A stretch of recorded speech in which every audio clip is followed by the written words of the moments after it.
আমরা সবাই জানি স্ট্রিপ স্ট্যান্ড লাইট বা আয়রন স্ট্যান্ড লাইট এই মুহূর্তে কতটা জনপ্রিয়। ওয়েস্ট বেঙ্গলে কিন্তু এর ব্যবহার বেড়েই চলেছে, বিভিন্ন ওয়েডিং ডেকোরেশনের ক্ষেত্রে হোক বা পুজো প্যান্ডেলগুলোতে। এছাড়াও বাইরের স্টেটগুলোতে এর ব্যবহার বেড়েই চলেছে। লাইটগুলো তৈরি করা বা রিপেয়ার করা অত্যন্ত সহজ, কিন্তু আমরা এখনো অনেকেই জানি না এই লাইটগুলো কি করে তৈরি করতে হয় বা রিপেয়ার করতে হয়। আর সেই জন্যই ছুটে যায় বিভিন্ন রকমের ব্যবসায়ী বা দোকানদারদের কাছ থেকে কিনবো বলে। তাদেরকে আমরা সময় বলে দিয়ে আসি, কিন্তু তারা আমাদেরকে সেই সময়ের মধ্যে ডেলিভারি দিতে পারে না, আর তখনই পড়ে যাই আমরা বিপদে। আর ঠিক এই রকমই একটা বিপদে আমি পড়েছিলাম। আমার একটা ভাড়া ধরা ছিল, কিন্তু আমি ওই যে দোকানদারদের কাছে বানাতে দিয়েছি, তারা আমাকে ঠিক সময় মতো মালটা ডেলিভারি দিতে পারলো না। আর আমার মান সম্মান তারপর সেই ভাড়া বাড়িতে, মানে সেই পার্টির বাড়িতে একদম তলানিতে ঠেকলো গিয়ে। তারপরে ঠিক করলাম আমি আস্তে আস্তে এই লাইটিংগুলো কি করে বানানো হয় সেটা শিখবো। আর সেখান থেকে আমার শেখা চালু। আস্তে আস্তে এখন আমি নিজের লাইটিংগুলো নিজেই তৈরি করে নিতে পারি। আর আমিও জানি তোমরা আমার মতোই এরকম ভাবে শিখতে চাও, তোমাদের শেখার আগ্রহ আছে, কিন্তু তোমরা খুঁজে পাও না বা জানতে পারো না কি করে লাইটিংগুলো বানানো হয়। আর সেই জন্যই তোমরা প্রত্যেকদিন বিভিন্ন রকম প্ল্যাটফর্মে গিয়ে how to make LED strip light, how to make iron strip light, how to make iron stand light, এরকম বিভিন্ন রকমের নাম দিয়ে সার্চ করতে থাকো। তাহলে আজকের এই ভিডিওটা কিন্তু তোমাদেরই জন্য। Hello everyone, welcome to my channel new Renuka electric, যেখানে বাজেট কম হলেও আলোর কোনো কমতি হয় না।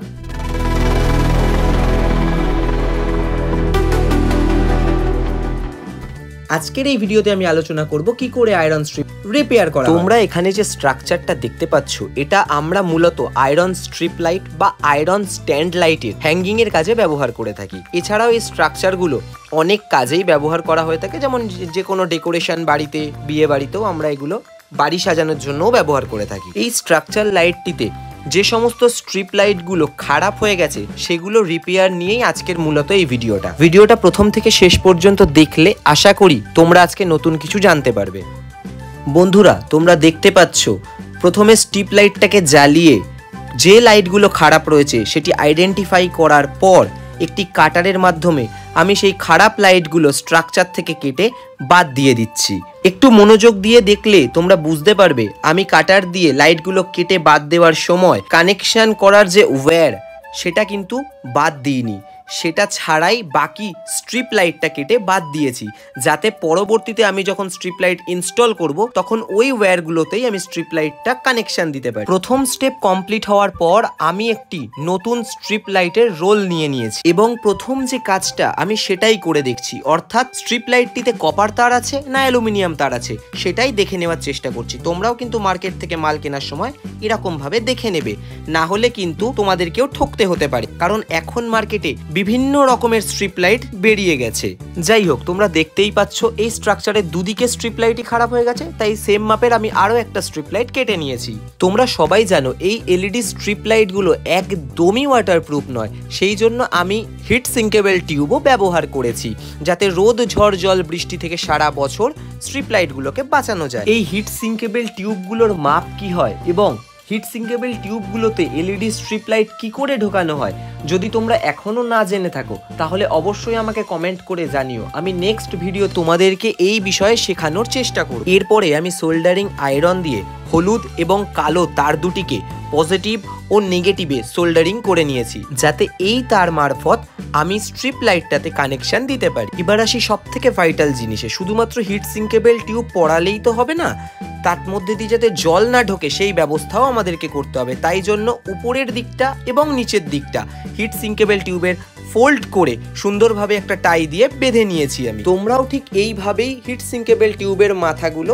বেঁধে নেবে, যাতে কোনো দিক দিয়েই জল ঢুকতে না পারে। এরপরে কেবিল টাইয়ের সাহায্যে আমি পাশাপাশি দুটো স্ট্রাকচারেই এলইডি স্ট্রিপ লাইটটা লক করে নিচ্ছি এবং ধৈর্য ধরে এটা করতে হবে, যাতে কোনো জায়গা বেশি ভাঁজ না হয়। ভাঁজ হলে কিন্তু সেইখান থেকে ফয়েল ছিঁড়ে যেতে পারে বা কেটে যেতে পারে। তাই এই জিনিসটা কিন্তু স্ট্রিপ লাইট গুলো লক করার সময় অবশ্যই মাথাতে রাখতে হবে। হয়তো তোমাদের মনে এতক্ষণ প্রশ্ন চলেই এসছে আমি কি এলইডি স্ট্রিপ ব্যবহার করছি, আর সেটা জানার জন্য তোমাদেরকে ভিডিওটা সম্পূর্ণ দেখতে হবে। আমাদের কিন্তু দুদিকে স্ট্রাকচারে স্ট্রিপ লাইট লক করা কমপ্লিট। এবার আমাদের কানেকশনের পালা। একটু চিন্তা করে দেখো, আমি কিন্তু প্রথমেই বলেছিলাম কানেকশনের জন্য আমাদের কিন্তু ওয়্যারের প্রয়োজন হবে, আর সেই কারণে আমি কিন্তু প্রথমেই যখন স্ট্রিপ লাইট বাদ দিচ্ছিলাম তখন কিন্তু ওয়্যারগুলো কাটিনি। তোমরাও যখন মাল রিপেয়ার করবে এই জিনিসগুলো কিন্তু তোমাদেরকে মাথাতে রাখতে হবে। কানেকশনের জন্য আমরা প্রথমে 4 টুকরো স্লিপিং পাইপ কেটে নিয়েছি। এরপরে আমরা আস্তে আস্তে প্রত্যেকটা তারের মাথাগুলো ছুলে নেব বা কেটে নেব। এরপরে ওই কাটা স্লিপিং পাইপগুলো একটা একটা করে প্রত্যেকটা তারে পরিয়ে নিতে হবে। দেখো, তোমরা হয়তো ভাবছো এটা তো ব্ল্যাক টেপ ব্যবহার করলেও হতো, কিন্তু আমি এখানে ব্ল্যাক টেপ ব্যবহার করতে বলবো না এই কারণেই, ব্ল্যাক টেপ কিন্তু রোদ, ঝড়, জল, বৃষ্টিতে তার আঠা ছেড়ে দেয়, আর তখন কিন্তু তোমাদেরকে বিভিন্ন রকমের সমস্যায় পড়তে হতে পারে। তাই জন্য তোমরা এখানে চেষ্টা করবে স্লিপিং পাইপ ব্যবহার করার।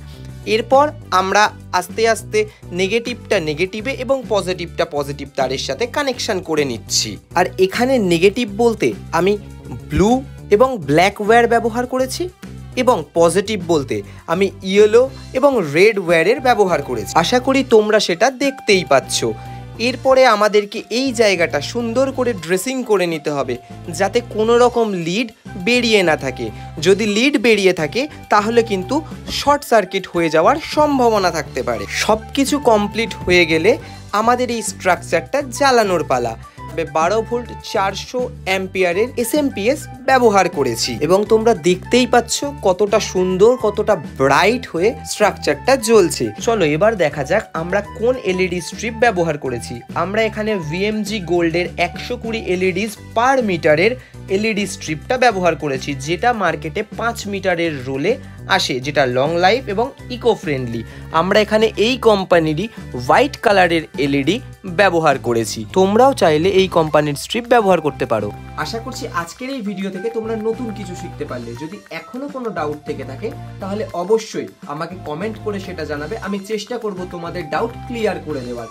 আর তোমরা যদি মনে করো আমি আরেকটা ডিটেইলড ভিডিও বানাই কি করে এলইডি স্ট্রিপ লাইট মানে আয়রন স্ট্রিপ লাইট বানানো হচ্ছে, তাহলে সেটাও আমাকে কমেন্ট করে অবশ্যই জানাবে।